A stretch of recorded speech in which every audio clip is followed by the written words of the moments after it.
Como decíamos en la primera parte de esta serie de videos sobre la verdad como absoluto, como paradigma universal, y cuestionando esa perspectiva precisamente, partimos entonces y llegamos a una hipótesis que quiero que la pensemos y que me digan qué piensan sobre esto. La hipótesis es: aquello que se considera verdad absoluta no existe como verdad única, paradigmática y universal, sino que es, en esencia, el deseo de que algo en particular sea verdad a partir de la necesidad de alguien en específico.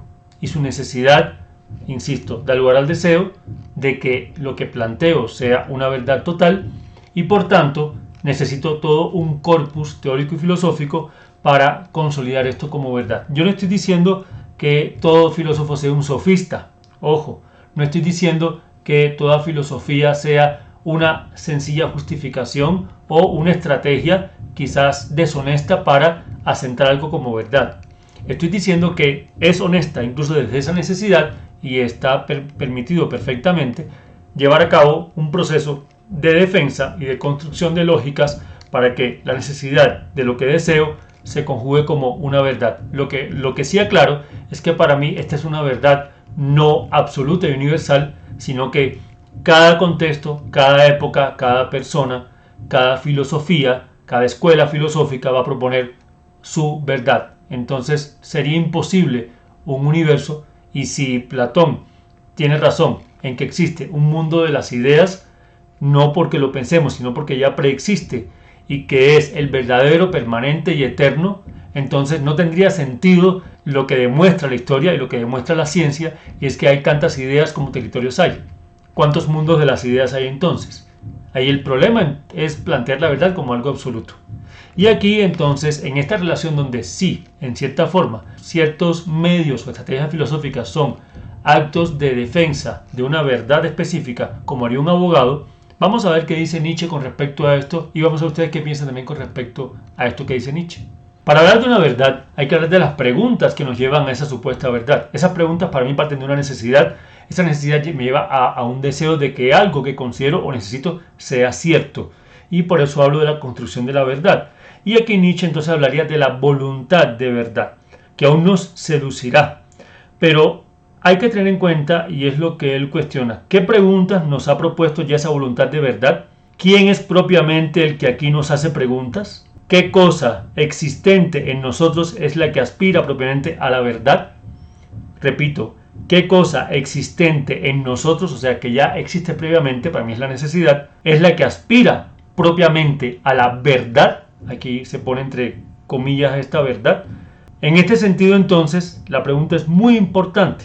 ¿No será que el llegar a una verdad es algo que surge de algo ya preexistente en nosotros? ¿Y qué es aquello existente en nosotros? Y tiene que ver con las preguntas, lógicamente, porque es que las preguntas que se haría una persona, un pensador, un filósofo, una escuela, desde un contexto determinado, van a ser distintas a las que se haga alguien que tiene otras necesidades. Entonces aquí hay que tener en cuenta que la verdad estaría conectada con las preguntas que cada quien se hace. Mis verdades tienen que ver con las preguntas que yo me hago, diferentes a las que se hace alguien que vive una realidad distinta a la mía. Por tanto, nuestras experiencias de vida, finalmente esas experiencias son las que nos llevan a preguntar ciertas cosas y a proponer un ángulo de la verdad. Porque yo pregunto una cosa y díganme ustedes, ¿cuántas dimensiones no hay posibles en la naturaleza? Hay dimensiones de todo tipo. Ahora, en mi necesidad, como pasa con algunas comunidades, la pregunta que me hago es con respecto al agua, porque es la que tengo o la que necesito.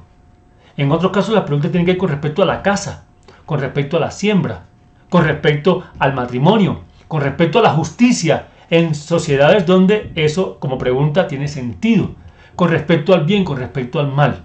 Pero toda verdad parte de una pregunta. ¿Desde dónde preguntamos entonces y quién hace esa pregunta? Las preguntas son diferentes y parten de lo que nosotros vivimos y aquello a lo que nos enfocamos y lo que nos afecta directamente. Y aquí dice Nietzsche algo muy interesante. Suponiendo que nosotros queramos la verdad, ¿por qué no más bien la no verdad? O sea, ¿por qué las preguntas siempre van dirigidas en la filosofía a una verdad? ¿Y por qué no una no verdad? ¿Por qué no preguntarse por aquello que podría no ser verdadero? Yo digo que es justamente por esa necesidad de trascendencia, que requiere una verdad y no una no verdad. Por el afán de establecer paradigmas que aclaren la realidad, que le den sentido a una realidad, donde la no verdad lo que haría es dar pánico. Pero entonces sigue preguntando Nietzsche, ¿y dónde queda la incertidumbre y aún más la ignorancia? ¿Por qué no son posibles? ¿Por qué no la incertidumbre? ¿Por qué no la ignorancia? Y aquí hay algo muy importante que tiene que ver con lo que yo digo, la necesidad. ¿Quién plantea esta verdad y desde dónde? ¿Será que se nos plantea desde la exterioridad? ¿Será que la verdad sobre el universo ya está dicha por el universo? ¿Será que la ciencia, cuando estudia la naturaleza, estudia lo que la naturaleza es en sí o lo que le interesa al científico o a la época determinada en cuanto a la naturaleza? Y aquí se pregunta lo siguiente: ¿el problema del valor de la verdad se plantó delante de nosotros o fuimos nosotros quienes nos plantamos delante del problema? ¿Quién de nosotros es aquí Edipo? ¿Quién Esfinge? Son preguntas que están en el capítulo de Prejuicios de Filósofos en Más allá del bien y del mal de Friedrich Nietzsche. Y me parece fundamental, porque cuando él plantea el cuestionamiento del problema del valor de la verdad, está diciendo no es ya solo la verdad, sino cómo se valora esa verdad. ¿Por qué decimos que la verdad es más importante que otra? ¿Por qué la verdad con respecto a la justicia es más importante que la verdad con respecto al afecto, con respecto al cuerpo? ¿Por qué la verdad del mundo de las ideas es más importante que las pesadillas o que la sexualidad? ¿Cuál es más importante y cómo se valora esto? La valoración entonces, lógicamente, podría tener que ver con que nosotros somos quienes nos posicionamos frente al problema y no al revés. Ahora bien, si desde cierto estatus o posición de poder del conocimiento una persona plantea que lo que yo designo es verdad en tanto que yo lo digo, no solo porque sea en sí misma, sino porque yo lo digo, y la palabra ya crea realidad, decir verdad, ya crea la realidad de lo verdadero, entonces en este sentido se pone en cuestionamiento y se pone en relación dos cosas: el saber y el creer. Yo podría decir que yo sé que existe mi piel porque la estoy palpando, que está en el campo de lo sensible, o podría decir que yo creo que existe un mundo de las ideas que no puedo palpar.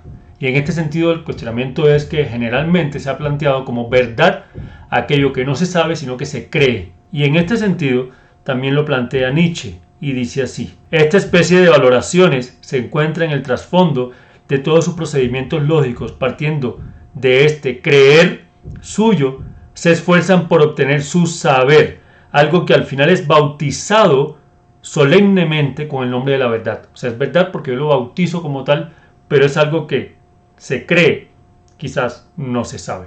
Continúa diciendo: sería incluso posible que lo que constituye el valor de aquellas cosas buenas y veneradas consistiese precisamente en el hecho de hallarse emparentadas, vinculadas, entreveradas de manera insidiosa. De hecho, Nietzsche abre una posibilidad más allá de la verdad. Ya habló de la no verdad como posibilidad, pero aquí refiere al quizás. ¿Por qué no pensar en el quizás? ¿Por qué no pensar en algo posible, aunque no necesariamente absoluto? ¿Por qué no abrir la puerta al quizás si es que filosofar es cuestionarse lo que incluso suponemos que ya es claro? Pero se hace evidente que en la tradición clásica, filosófica y en diferentes instancias, incluso en momentos de ciertas academias y ciertos espacios de conocimiento, en nuestro momento actual hay un prejuicio ante el posible quizás. Si ahora mismo en la academia alguien, para dar un conocimiento, abre preguntas, si en un texto escrito yo planteo no estar muy seguro, doy cuenta de posibilidades pero no las afirmo, si eso lo hago en un proyecto de grado, de maestría, de doctorado, etc., se me va a señalar que no es que esté abriendo posibilidades, sino que padezco de inseguridad, que no sé de lo que estoy hablando, porque hemos considerado como cultura occidental que aquello que se define es, no sería una posibilidad abierta o un quizás. Y lógicamente, en una época, por ejemplo, como la de Nietzsche, todavía era aún más fuerte este legado de lo clásico, de lo paradigmático. Por esto él dice: ¿mas quién quiere preocuparse de tales peligrosos quizás? Hay que aguardar para ello a la llegada de un nuevo género de filósofos que tengan gustos e inclinaciones distintos y opuestos a los tenidos hasta ahora, filósofos del peligroso quizás. Y él dice que él los ve venir en el horizonte. Esa es la filosofía que se espera para nuestra época contemporánea, una filosofía que en lugar de agarrarse de supuestas verdades absolutas, abra la posibilidad a un quizás que nos permita indagar y cuestionar la realidad. Para este cuestionamiento y para ir un poco más allá de una verdad supuestamente absoluta, entonces es importante apostarle a la intuición y al instinto. Nietzsche diría entonces que no son contrarias a la conciencia, que son parte íntegra de la conciencia. Así tampoco es la conciencia en ningún sentido decisivo, antitética de lo instintivo.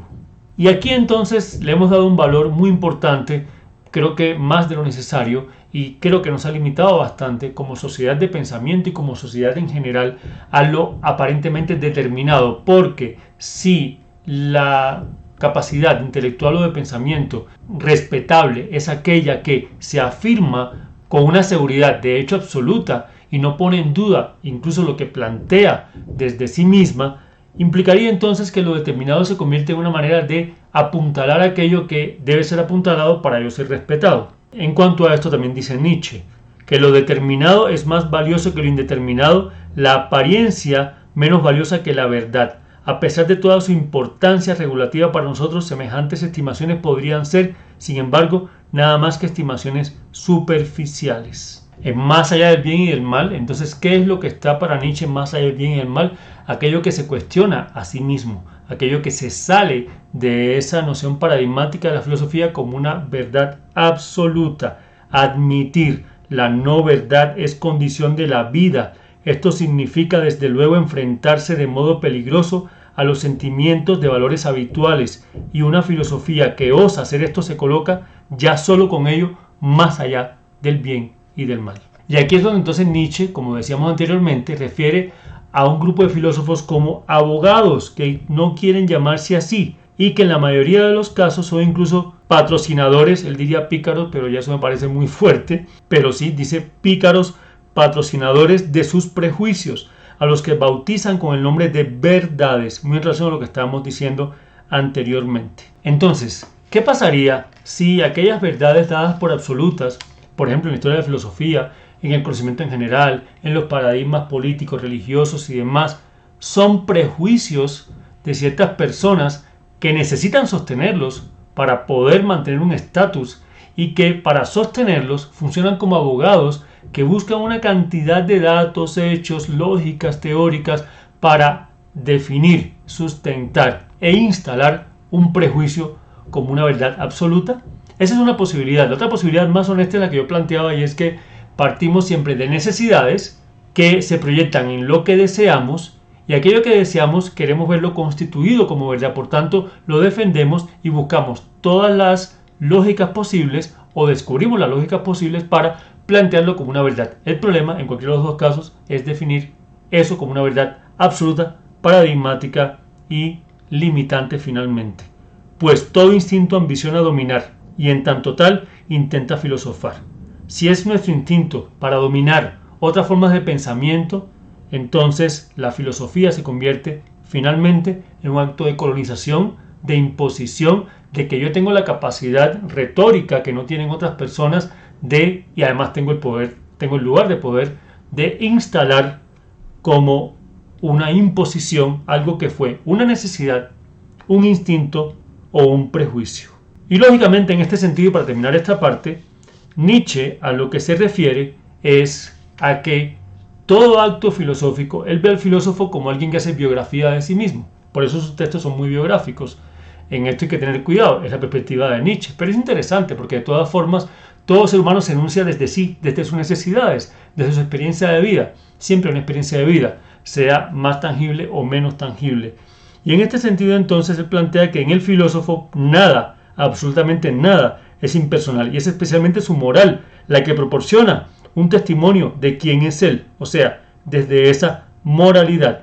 En este sentido entonces también dice que podría llegar a ser, para mí no es algo general, él lo plantea como algo absoluto, pensémoslo a ver, pero él dice que la filosofía es ese instinto tiránico mismo, la más espiritual voluntad de poder de crear el mundo, de ser causa prima. Entonces de alguna forma es ese instinto del que yo parto de una necesidad propia e intento crear el mundo a partir de mi necesidad. O sea, la filosofía crea un mundo que quizás no sería entonces el existente. Y estos no son sino elementos que quiero arrojar para que en principio sí se cuestione eso que sí me interesa cuestionar, y es la concepción de que por ser dicho desde tal persona, por ser dicho en tal contexto, por ser reconocido como un planteamiento filosófico, entonces tenemos necesidades, instintos o prejuicios que se convierten en verdades absolutas. Y la filosofía para mí debería ser más bien esa caja de herramientas diversa, múltiple, que nos permite tener muchísimas perspectivas, escuelas y demás,